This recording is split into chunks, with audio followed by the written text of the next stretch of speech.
A 16-year-old girl dead from an overdose, and a man charged with manslaughter. Grizzly encounter. Hey, no! Hey, no! What an expert says you should do in this situation. And the community rallies around a woman with cancer. I'm just overwhelmed by all the love and support. How you can help her too. CTV Calgary, local breaking news with Ian White. Good afternoon. A Calgary man has been charged with manslaughter after a 16-year-old girl died from a drug overdose. Alicia Fieldberg joins us. And Alicia, the death happened last year. Ian, the man was arrested yesterday, but 16-year-old Jordan Atkins Materi died of a carfentanil overdose in November. Her obituary says she loved writing, painting, and creating. Now, investigators say she and another 16-year-old girl met with an acquaintance, a man in his 40s, November 27th, then went back to his place in the 8300 block of Centre Street Northeast. Police believe the group did drugs. The next morning, the man noticed one of the girls was unconscious and called 911. Emergency responders could not revive her. 40-year-old Steve Philip Gilbert Collins now faces one count of manslaughter in relation to this death. He's scheduled to appear in court on July 6th. Now, this charge falls on International Day Against Drug Abuse and Illicit Trafficking, a reminder of the ongoing impact of drugs in our communities. Obviously, in any case like this, family are devastated by the effect that drugs are having on the community, and especially with family members. We're concentrating now on the overdose deaths and pursuing any charges that could be related surrounding those people involved. This is the first time Calgary police have laid a manslaughter charge in relation to an overdose death, and it follows the creation of a CPS team last year targeting drug traffickers linked to fatal overdoses. Ian? Thank you, Alicia. Alberta's police watchdog releasing more details about an incident that resulted in a woman dying after being shot by police. ACERT says on Sunday, following reports of a person driving erratically, officers boxed in an SUV on Deerfoot Trail near Memorial Drive. Police say the woman driving had a knife and wouldn't get out of the vehicle. About 20 minutes later, officers broke a window on the SUV and deployed pepper spray. Police say when the woman exited the vehicle, she moved toward officers. That's when a taser was used and an officer fired their gun. The woman was taken to hospital where she died. ACERT says the sequence of events remains under investigation. Police say a pedestrian has life-threatening injuries after getting hit by a truck. It happened just before noon in Bridgeland. Officers closed 9th Street between McDougall Road and Centre Avenue while they investigated. The road has since reopened. A woman and her dog had a bear encounter she won't soon forget. Hey, no! Hey! No! No! Hey! Early Wednesday morning, Jessie Oakes was walking her dog when a grizzly bear approached. The incident happened near Mount Engadine Lodge in Kananaskis. This video shows her dog Skokie on a leash as the grizzly followed the two before repeatedly circling and charging toward the dog. Eventually, the bear moves off. Oakes didn't have bear spray, a tool one expert says would have been very helpful in this situation. I would pull my dog in really tight. I would pull out my bear spray, get that safety off, aim it towards the eyes, nose, and mouth of the animal, be really loud and aggressive, trying to get them to leave instead, and use my bear spray if they get within the range of my can of bear spray. Alberta Parks has closed the area and posted bear warning signs. A Formula One racer and fan favorite made an unexpected pit stop at Emerald Lake last month. On May 26, Lewis Hamilton took his mom on a paddle around the lake in Yoho National Park. Staff tells us he originally stopped at the Field BC tourist spot looking for help because of car trouble. Along with renting a canoe, the lodge says he ordered some snacks to go. Lewis managed to squeeze in the mini vacation last month following the Formula One race in Montreal. That is so lovely. He was talking ahead of the event that he wanted to take his mom to Lake Louise. He hasn't really traveled much with her overseas, and just a wonderful trip for them. Yeah, beautiful sight here. We have so many beautiful locations to explore. Absolutely. So nice to get that shout out from Mr. Hamilton there. This is not going to be a great weekend to be out on any bodies of water. I'd suggest maybe not factoring that into your weekend plans. Even if you have outdoor activities, they might be impacted, especially by Sunday. Right now, 22 degrees out there with those winds picking up from the south.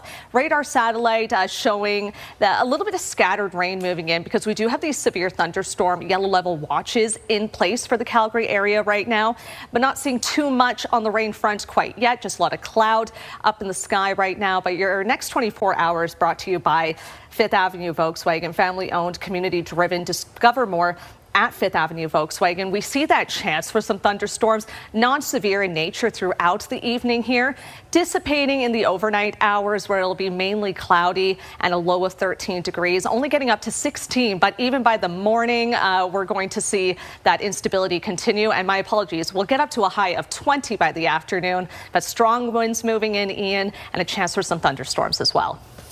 Thank you, Gina. Calgary Transit is hopeful it will get a lot safer with the addition of almost 36 recruits. 34 new transit peace officers celebrated their graduation today, pushing the service to more than 200 officers monitoring transit. These officers are expected to increase visibility on transit and respond faster to emergencies. With the Calgary Stampede a week away, Calgary Transit adds the timing couldn't be better, as some Calgarians feel increasingly unsafe on public transit. I think we can always do better. And having 30 former officers join our team today, we're doing the right things. We're going to be out there on the lines. We want to reassure everyone transit is a safe transportation alternative. Calgary Transit says it continues to recruit and train peace officers to help address social disorder, support customers, and reduce incidents on the transit system. The show must go on. One of the sponsors of Country Thunder is doing what it can to bring live music to Calgarians after the festival was canceled. Kevin Fleming joins us live from the Alberta Boot Factory, where they'll be hosting a Saturday concert. So, Kevin, how fast did all this come together? Ian, organizers are calling it Save Saturday. And, you know, a plan to host a concert here started on Wednesday evening, soon after they learned that Country Thunder was canceled. Now, the marketing team at Alberta Boot came up with the idea to turn their warehouse space into a stage where a few acts from Country Thunder could perform Saturday evening. The venue can hold about 140 people, and they'll open up the doors to the retail space to make a little more room for guests. Jay Taylor is the CEO of Alberta Boot and says this will be the biggest event hosted here ever. And he says noise shouldn't be a problem. No, we can shut the doors so no one can hear us, so it's all good. And it's, you know, convenient for Ubers. We're close to Cowboys. We're close to Stampede Park. We've got the 10th Avenue Shuffle going on with Spanky's up the road and the Greta Bar, and we're close to 17th Avenue, so, you know, should be a good time. The country singers that we talk to say they're thrilled to play in front of a live audience, and Jay Taylor is paying them to perform, but there's no cost to anyone attending. He says the concert is free, and if you're bringing your Country Thunder ticket, it might be worth a discount in the store here. Ian? Sounds like a great time. Thanks very much, Kevin. It's been in a stage of neglect for over a decade. Next, the Prime Minister's plans to restore 24 Sussex Drive. And she needs an expensive drug to treat her form of cancer. How the community in Airdrie is banding together to help her. Also, if you have a news tip, text us at 10400.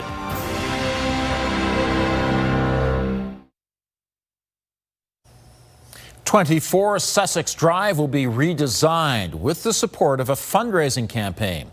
Prime Minister Mark Carney announced the plan this morning to remake the Prime Minister's residence, which has been vacant for more than 10 years.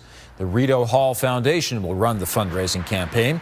Individual Canadians and permanent residents, along with philanthropic organizations, will be able to donate, but not corporations. So we're turning to the country's most innovative architects, designers, and builders for solutions to find the most ambitious, exciting, and affordable solutions. The winning proposal will be announced by Canada Day next year. The Royal Architecture Institute of Canada has set up a panel of experts in architecture, heritage conservation, and design who will choose the winning bid. 24 Sussex has already been gutted to remove mold, asbestos, and rodents.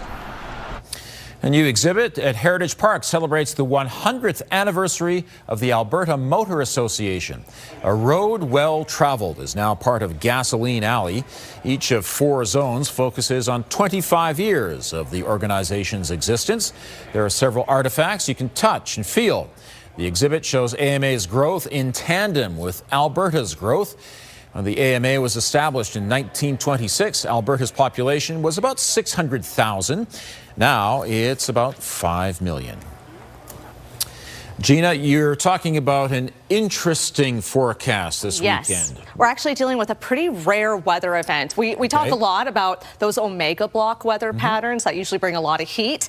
We're dealing now with a system called a Rex block, which I'll show you what that looks like on our map in just a moment here. But what it's going to mean for us, long story short, is a lot of cloud, a lot of rain, some strong winds as well. We're not quite in that block pattern yet, but it's coming, and we're already seeing that instability brew in the area. Winds are decently gusty right now from the south predominantly at about 20 to 30 kilometers an hour, but that'll pick up by the time we get throughout the weekend. Sunday is going to be a pretty wet, gloomy one for Calgary. At 21 right now in the city, we did manage to get to a high of 22 today. That is seasonal, exactly where we should be. And it was a pretty nice day overall. We just saw those clouds start to move in throughout the afternoon here. The capital region right now at 25 degrees, and they're really in for a soaker this weekend. You'll see in just a moment here, they're dealing with some yellow and orange rainfall warnings in that area, and you see how that impacts the temperature in central Alberta tomorrow. That'll drive them down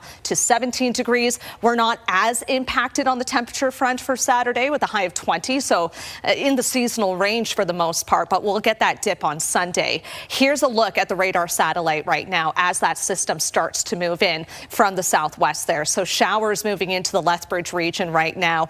We'll get a bulk of that rain when we see the next 24 hours here overnight, and there could be some nocturnal thunderstorms as well. Banff could see some showers even as we're talking right now. Then it tapers off and picks back up during early morning Saturday. And like I mentioned, Lethbridge already seeing the showers in the area, and it'll calm down overnight. But a lot going on your watches and warnings map here. We're seeing severe thunderstorm watches, yellow level for the Calgary area. Like I mentioned, rainfall for the capital area and regions just to the southeast of it.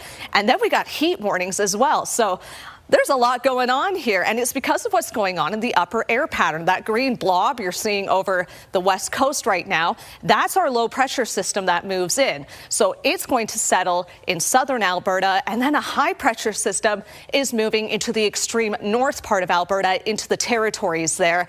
And that's why they're dealing with heat with that high pressure system. So here's our Rex block here. It's when you have a low pressure system to the south and then a high pressure system directly to the north of it. And they steer into each other, and that creates a stalling pattern. So they move, but they stay in lockstep together over several days. Sometimes it can last weeks. That's not going to be the case for us. But the last time you might have heard of a Rex block was back during the 2013 floods. We're certainly going to get a lot of rain with this system, though flooding for the Calgary area, I don't want to trigger anybody when it comes to that, but we are seeing a good amount of precipitation. It's been a very wet month overall, so the soil is already saturated. So overland flooding, localized flooding, certainly possible over the next couple of days here, but more targeted for the central part of the province where they're seeing those rainfall warnings currently. Rain sticks around on Sunday into Monday, then some instability for Tuesday and even on Canada Day, Ian.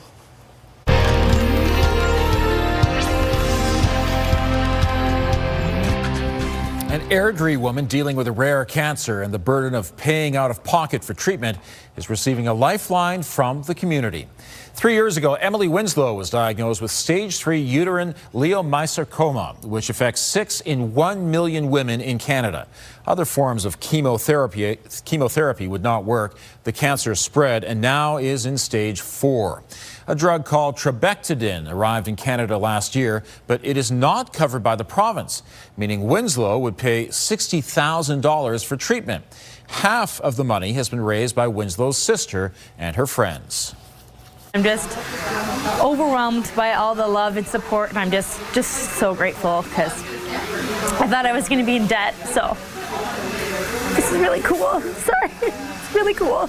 If that doesn't spring you to action, then I don't know what will. It's just like that call for somebody that you love, knowing they deserve better. Whether you can deliver better or not, like you show up for them either way. If you would like to help out, a cut-a-thon is happening Sunday at Hairbender Salon in Airdrie from 9 to 5. You may be hearing those 88 keys, or at least many of them, over the next few weeks. Still to come, the elite musicians from the Honens competition who will be showcasing their piano skills.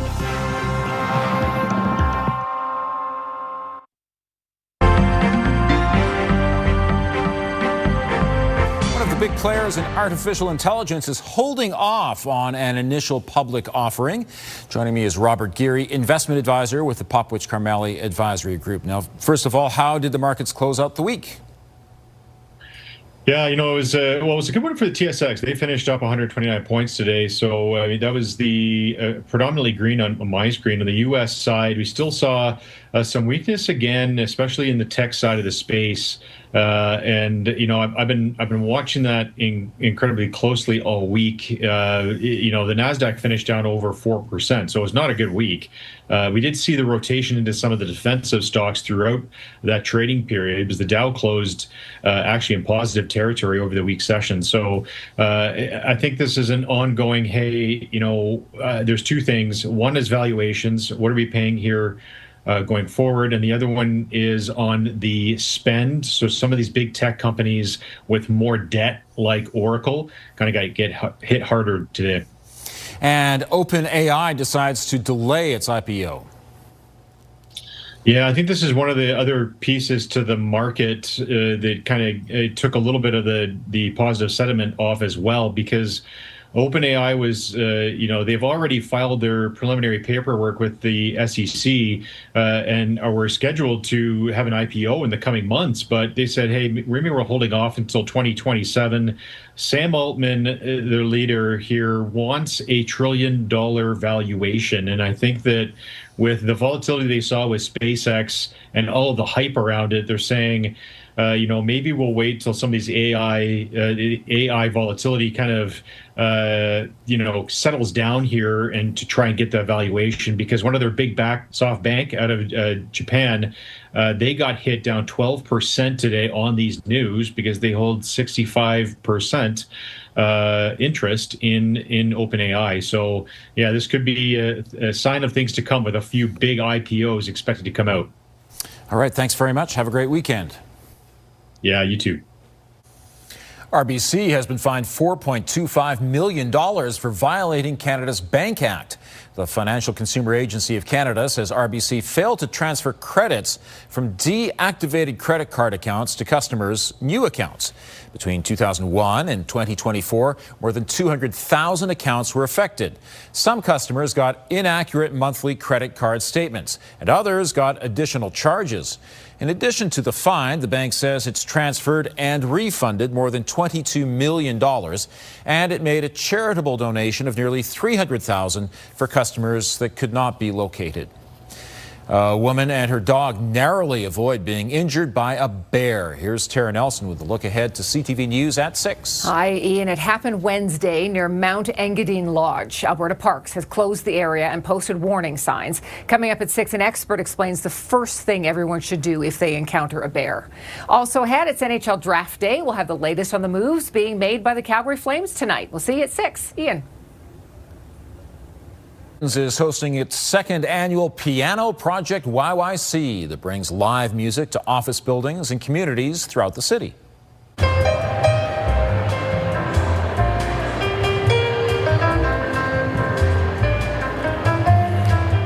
Today, 4 members of the All-Star Project performed at Brookfield Place. They're from Vancouver and are playing a number of jazz selections for the one-hour show. Honens is known in Calgary for its international piano competition, but this is a way for them to bring music to people where they work or live. Organizers say it's a chance to expose people to the joy of live music and hopefully get them hooked. I mean, don't you just want to listen to live music at your lunch hour? That's what we should all be doing every day, and I think people really enjoy it. Also, it's an opportunity for them to learn a little about who Honens is. because we're a little bit of a hidden gem in the city. Pop-up concerts will take place throughout the year at various locations. All the concerts are free to the public. Well, there's a lot going on in the weather right now, especially in northern Alberta with some heat up there and rainy conditions expected in southern Alberta. Gina has details coming up.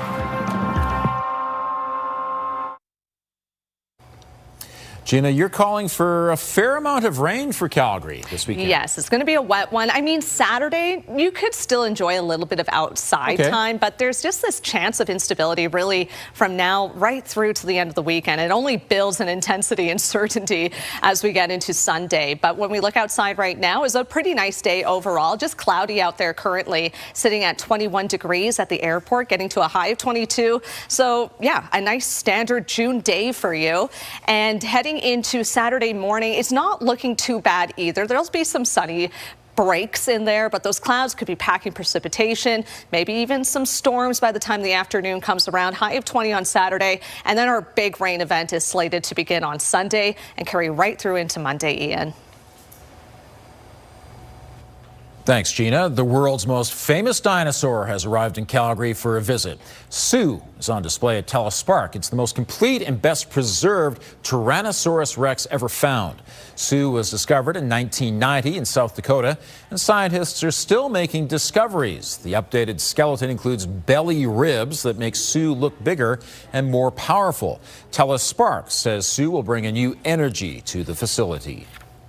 Haven't had dinosaurs here in 11 years, and we know that dinosaurs attract a full spectrum of visitors, from obviously young kids to adults who have always been fascinated with dinosaurs. So it's an important part of injecting a new energy into the Science Centre.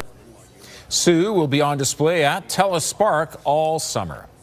Meanwhile, Drumheller's T-Rex could find a new home in central Alberta. Discovery Wildlife Park in Innisfail wants to adopt Tyra. The T-Rex has been a local attraction in Drumheller for years.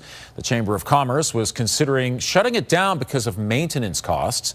Public outcry prompted a structural assessment which found Tyra was safe for visitors through 2029. Well, the Chamber says it's entertaining the wildlife park's offer. It wants to keep Tyra in Drumheller beyond 2029. Thanks for joining us. Now here's the early edition of the CTV National News.